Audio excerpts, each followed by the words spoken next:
యేసు నామంలో లక్షల మందికి ఆశీర్వాదకరంగా శక్తివంతమైన టీవీ పరిచర్య చేస్తున్నాము. యేసు నామంలో పరిచర్య ద్వారా అద్భుత కార్యములు, స్వస్థత కార్యములు జరుగుచున్నవి. యేసు నామంలో ఆంధ్ర, తెలంగాణ మరియు ఇతర దేశాల్లో శక్తివంతమైన పరిచర్య చేస్తున్నాము. దేవునితో సమస్తము సాధ్యమే. మనము దేవుని చిత్తానుసారంగా ఏది అడిగినా దేవుడు మన మనవి ఆలకిస్తాడు. రెండవది, మీరు ప్రార్థన చేయనప్పుడల్లా మీరు అడుగు వాటి నెలను పొంది ఉన్నామని నమ్ముడి, అప్పుడు వాటిని మీరు పొందుకుంటారు. మనం ప్రార్థన చేసిన ప్రతిదాన్ని పొందుకున్నామని ఎలా నమ్ముతాం? కన్ఫెషన్. మీరు విశ్వాసంతో కన్ఫెషన్స్ చెప్పండి. మీ జీవితాన్ని సరిచేసుకోండి. దేవుని పనికి సపోర్ట్ చేస్తూ చెప్పండి. మీ జీవితంలో అద్భుతమైన కార్యాలు జరుగుతాయి. ఫర్ ఎగ్జాంపుల్, మీరు బలహీనతల్లో ఉన్నారు. దేవుని చిత్తం ఏంటి? మనం స్వస్థత పొందాలి. ఆయన పొందిన గాయముల చేత మనము స్వస్థత పొంది ఉన్నాము అని చెప్పి బైబిల్లో రాయబడింది. యేసు ప్రభు పొందిన గాయముల చేత మేము స్వస్థత పొంది ఉన్నాము అని మీరు విశ్వాసంతో పలకాలి. ఆర్థిక సమస్యలో ఉన్నట్లయితే యేసు నామంలో మేము ఆశీర్వాదం పొంది ఉన్నాము అని పలకాలి. ఎందుకంటే దేవుడు మనల్ని ధర్మశాస్త్రం యొక్క శాపం నుంచి విడిపించి అబ్రహాము పొందిన ఆశీర్వాదానికి మనల్ని వారసులుగా చేశారు. మహాపరిశుద్ధుడా, సర్వశక్తి కలిగిన దేవా, ఈ పరిచర్యను లక్షల మందికి ఆశీర్వాదకరంగా దీవించినందుకు వందనాలు. వీక్షిస్తున్న వారు బంధకాల్లో నుంచి, సమస్యల్లో నుంచి, ఊబి నుంచి విడుదల పొంది గొప్ప కార్యాలు పొందుకొని మీ నామానికి మహిమకరంగా ఫలించే జీవితాలు జీవించాలి. మీ చిత్తాన్ని నెరవేర్చాలి. అలాగున ఆశీర్వదించమని నజరేయుడైన యేసు నామమున అడిగి వేడుకుంటున్నాం తండ్రి, ఆమెన్. ఈరోజు మనం సిరికి దేవునికి దాసులుగా ఉండలేరు అనే అంశాన్ని ధ్యానించుకుందాం. జాగ్రత్తగా వినండి, మొత్తం మీ జీవితం మారిపోతుంది. మొదట చూడండి, యేసు ప్రభు చెప్పిన మాట, మీరు సిరికి దేవునికి దాసులుగా ఉండలేరు. అయితే చాలామంది ఏమనుకుంటారంటే, సిరికి దేవునికి దాసులుగా ఉండలేం కాబట్టి మాకు సిరి వద్దు, ధనం వద్దు, మాకు దేవుడు చాలు, మేము దేవునికి దాసులుగా ఉంటామంటారు. ఇక్కడ ఒక సమస్య ఉంది. ఆ సమస్య ఏంటో నేను చెప్తాను చూడండి. డబ్బులు లేవు, ఆర్థిక సమస్యల్లో ఉన్నారు. ఏం జరిగిందో చెప్పమంటారా? సిరి మిమ్మల్ని ఏలి పరిపాలిస్తుంది. మీరు ఆ అపవాది గుప్పెట్లో ఉన్నారు, ధనం గుప్పెట్లో ఉన్నారు.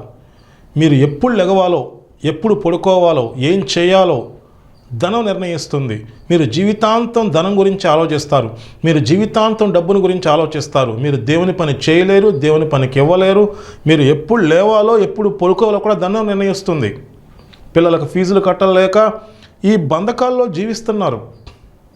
మీకు ఒక విషయం అర్థం కాలేదు.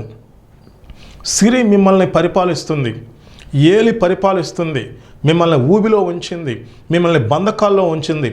మీరేమనుకుంటున్నారో తెలుసా? మేము దేవునికి దాసులుగా ఉన్నాం, డబ్బుల గురించి మాకేం చెప్పొద్దు అంటారు. ఇంటికి వెళ్ళిన కాడి నుంచి మళ్ళీ అదే భజన. రాజకీయ నాయకులు ఎవరైనా డబ్బులు ఇస్తారేమో, ఎవరన్నా సహాయం చేస్తారేమో ఎదురు చూస్తూ ఉంటారు.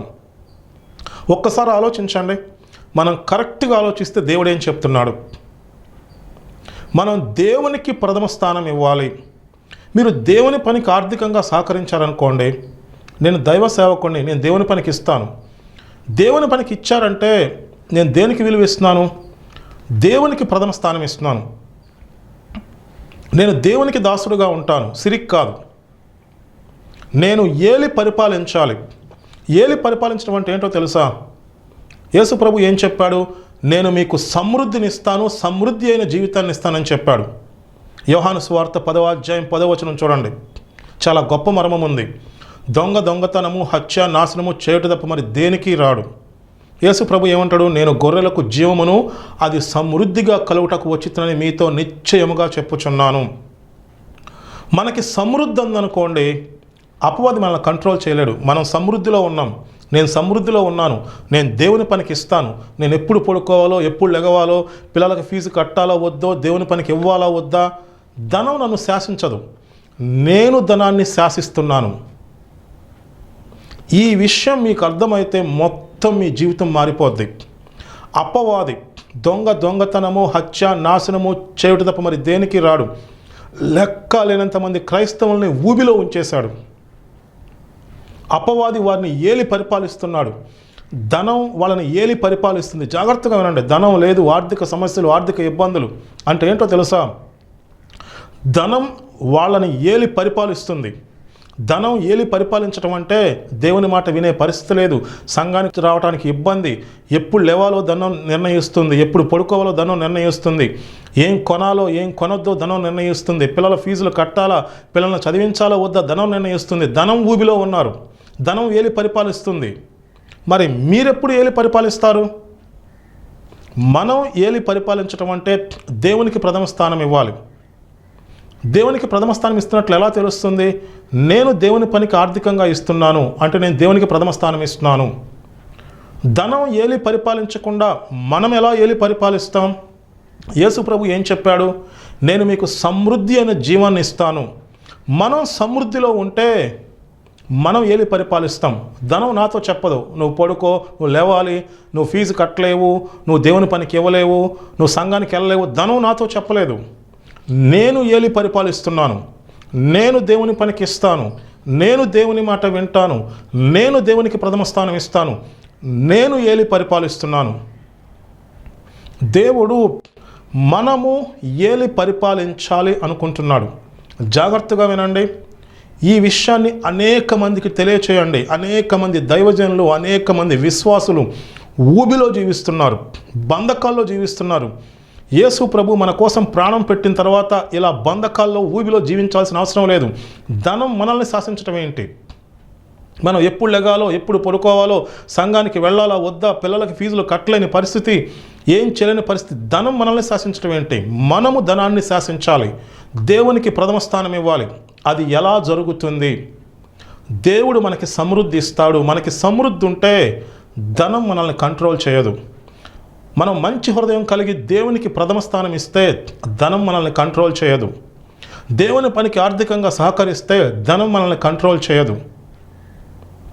దేవునికి ప్రథమ స్థానం ఇస్తున్నాం, దేవుడు మనల్ని కంట్రోల్ చేస్తాడు, దేవుడు మనల్ని సరైన మార్గంలో నడిపిస్తాడు. మీరు ఉన్న ఊబిలో నుంచి బయటకు రావాలి.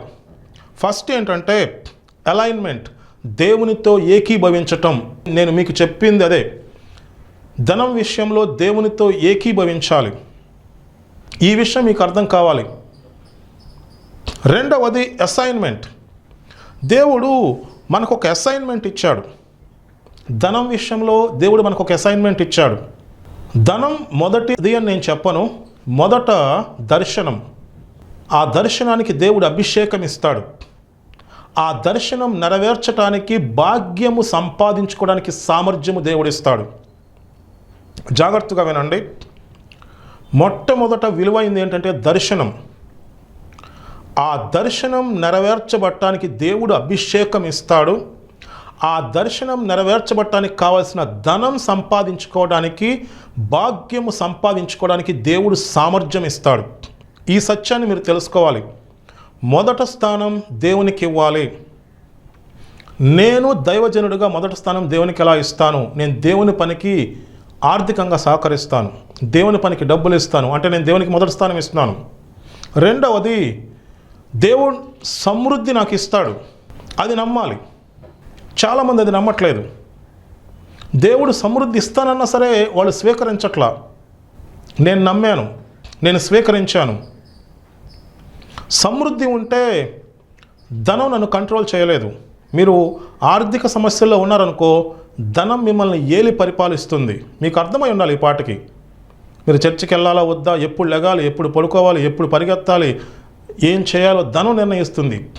ధనం నన్ను పరిపాలించడం ఏంటి? నేను ధనాన్ని పరిపాలించాలి. అది ఎప్పుడు సాధ్యం? సమృద్ధి ఉంటేనే సాధ్యం. దేవునికి ఏం చేయాలో తెలుసు. అందుకే దేవుడు మనకి సమృద్ధి అనే జీవితం ఇస్తానని చెప్పాడు. దాన్ని స్వీకరించండి. అసైన్మెంట్ చెప్తాను చూడండి. మీరు బైబిల్లో కొన్ని ఉపమానాలు ఉన్నాయి.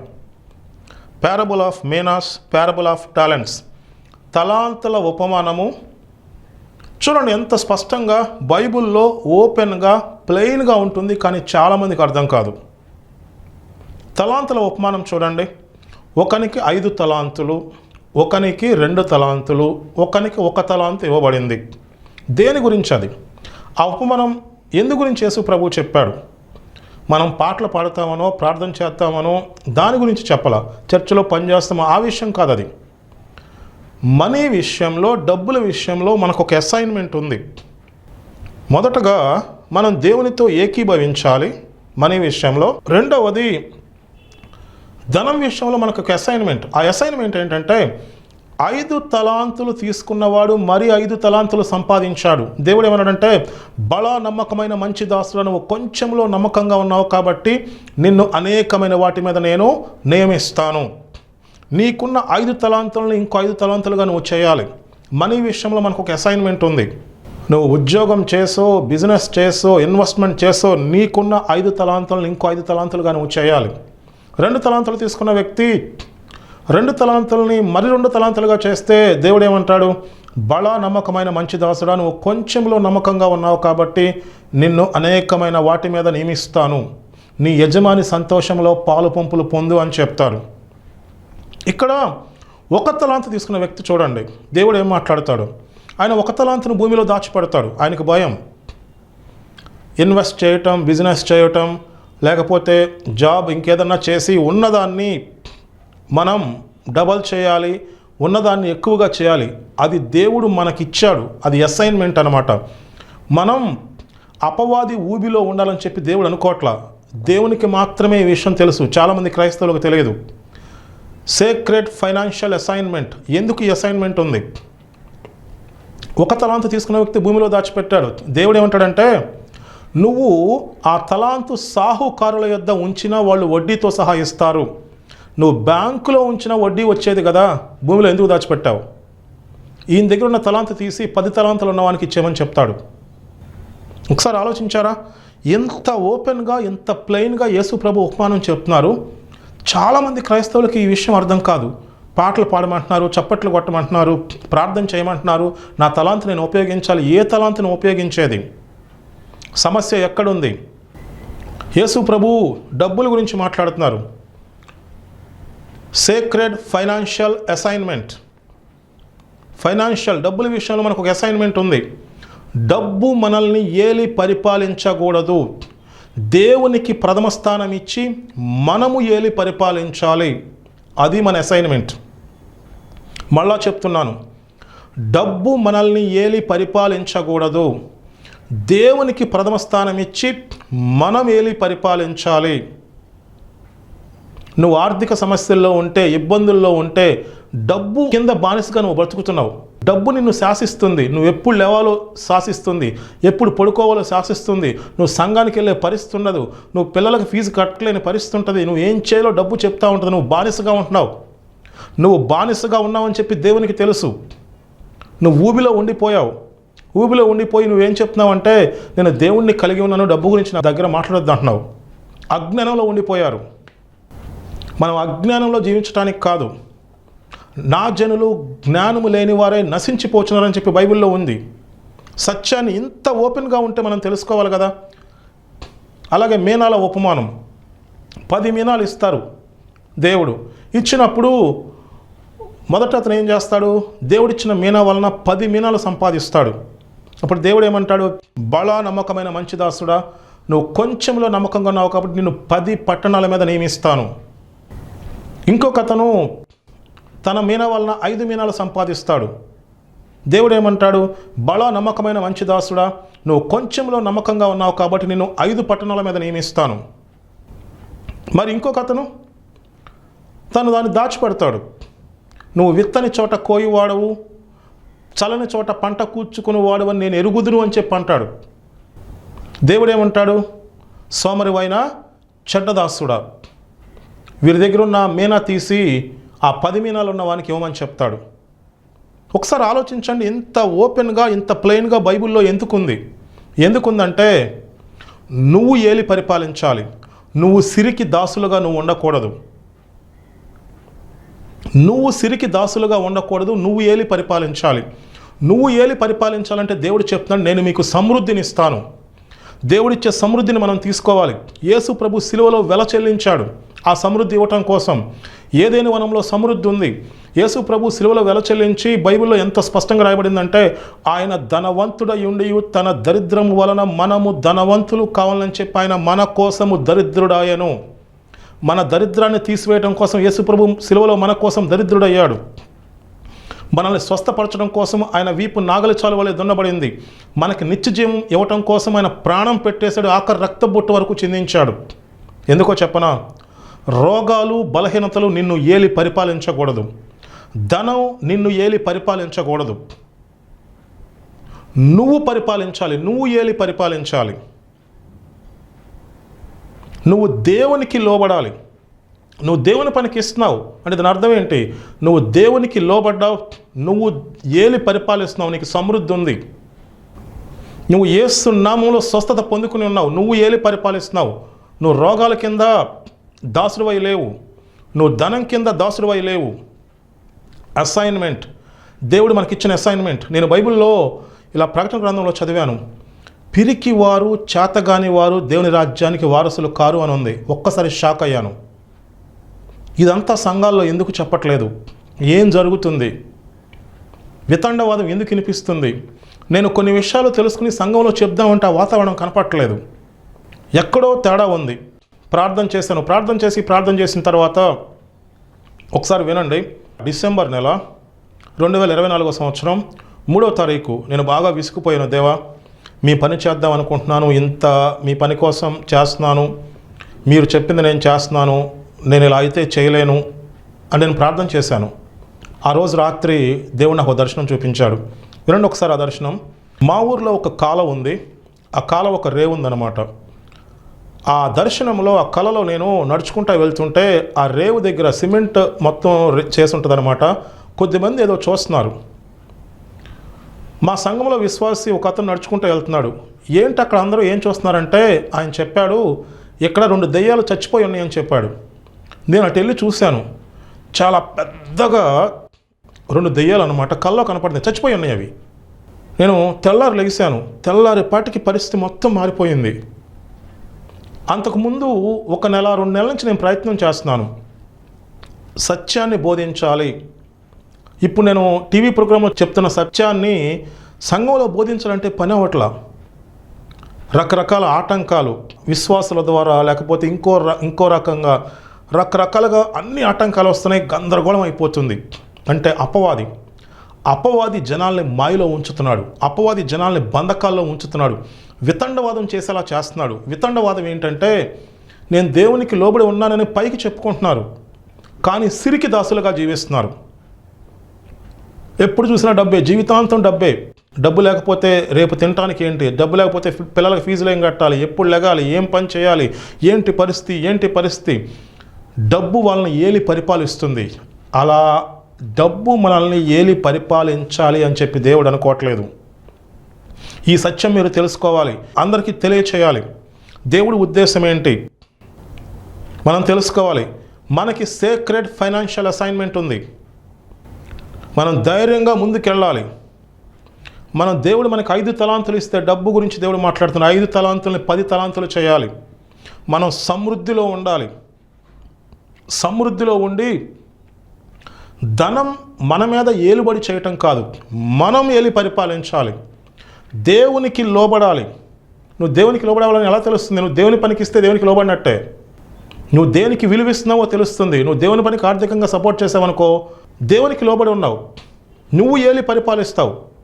దేవుడు మనం ఏలి పరిపాలించాలనుకుంటున్నారు. పరిస్థితులు మనల్ని ఏలి పరిపాలిస్తూ, పరిస్థితుల కింద నలిగిపోతూ, బలహీనతల కింద నలిగిపోతూ, ఆర్థికంగా నలిగిపోతూ, బంధకాల్లో నలిగిపోతూ, ఊబిలో నలిగిపోతూ, దరిద్రంలో నలిగిపోతూ, నరకానికి వెళ్తూ గందరగోళమైన పరిస్థితుల్లో చాలామంది జీవిస్తున్నారు.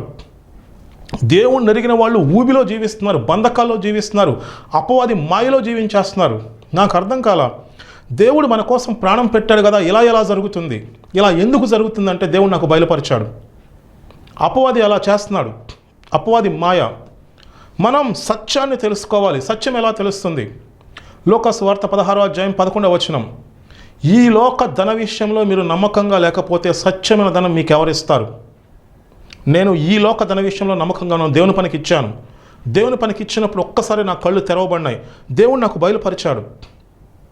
తలాంతుల ఉపమానం బైబిల్లో ఉంది, చాలామందికి అర్థం కాదు. అది ఎంత ఓపెన్గా ఉంది అర్థం కావట్లా. అపవాది వాళ్ళ మనోనేత్రాలకు గుడ్డితనం కలుగజేసింది.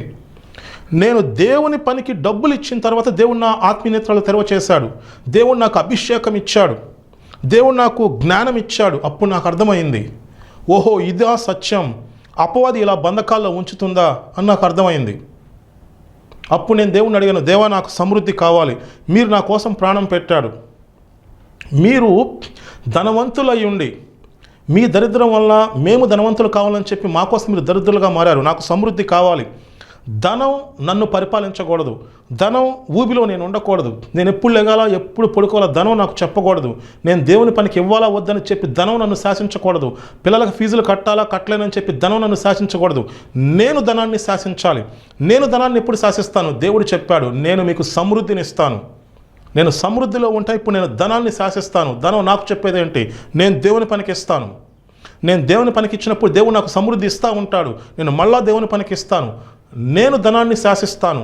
నేను పరిస్థితుల్ని శాసిస్తాను. నేను దేవునికి లోబడతాను, పరిస్థితుల్ని శాసిస్తాను, ఏలి పరిపాలిస్తాను. మనం ఏలి పరిపాలించాలని చెప్పి దేవుడు ఆశిస్తున్నాడు.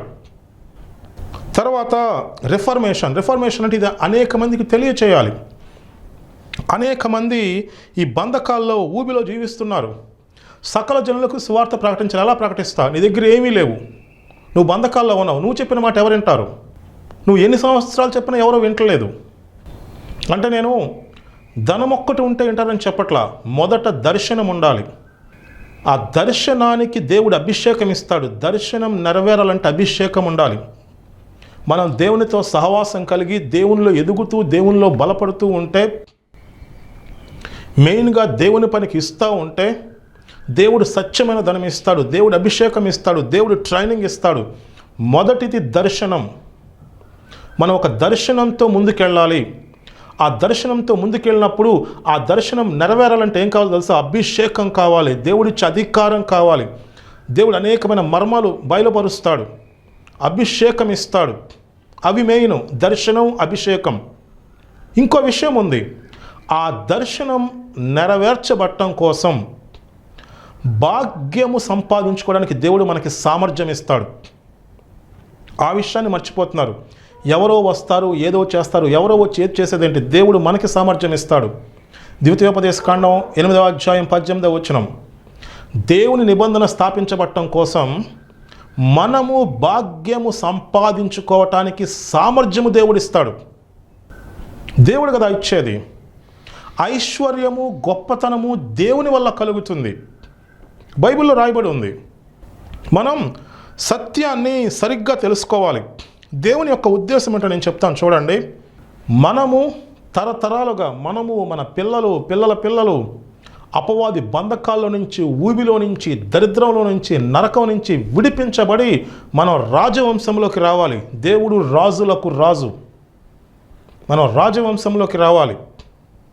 మనం బంధకాల్లో నుంచి, దరిద్రంలో నుంచి, సమస్యల్లో నుంచి, అపవాది ఊబిలో నుంచి, అపవాది మాయలో నుంచి, ఆ నరకంలో నుంచి బయటకు వచ్చేసి రాజవంశంలో ఉండాలి. నువ్వు సమృద్ధి కలిగి ఉండాలి. నువ్వు ఆశీర్వాదం పొంది అనేక మందికి ఆశీర్వాదకరంగా ఉండాలి. నువ్వు సమృద్ధిలో ఉంటేనే నువ్వు ఏలి పరిపాలిస్తావు. నువ్వు సమృద్ధిలో ఉంటే ధనం నిన్ను శాసించదు, నువ్వు శాసిస్తావు. నేను ఇస్తాను దేవుని పనికి, నేను దేవుని మాట వింటాను, ధనం నన్ను ఆపదు. అదే నువ్వు ఆర్థిక ఇబ్బందుల్లో ఊబిలో ఉన్నావు అనుకో, నేను ఇస్తాను దేవుని పనికి నువ్వు అనలేవు.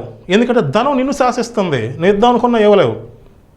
నేను దేవుడు చెప్పింది చేస్తాను, నువ్వు చేయలేవు. నువ్వు ఎప్పుడు లేవాలో, ఎప్పుడు పడుకోవాలో, ఏం కట్టాలో, ఏం కట్టకూడదో, ఏం కొనాలో, ఏం కొనకూడదో ధనం శాసిస్తుందిగా. ధనం ఊబిలో ఉన్నావు నువ్వు. మీరు విత్తు అనే ఉపమానం చూసినట్లయితే యేసు ప్రభు విత్తు అనే ఉపమానం ఎందుకు చెప్పాడు? 4 రకాలుగా ఉంటుంది.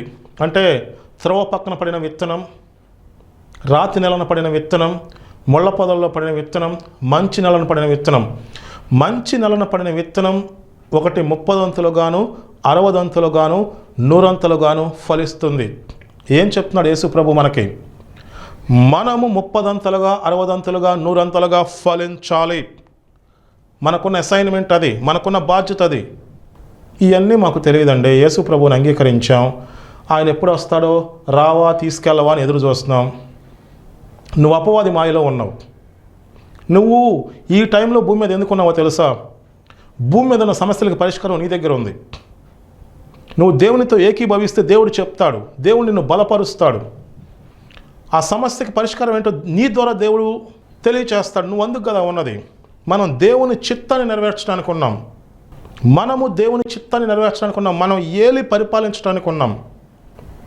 మనము దేవుని చిత్తాన్ని నెరవేర్చాలి. మనము ఏలి పరిపాలించాలి.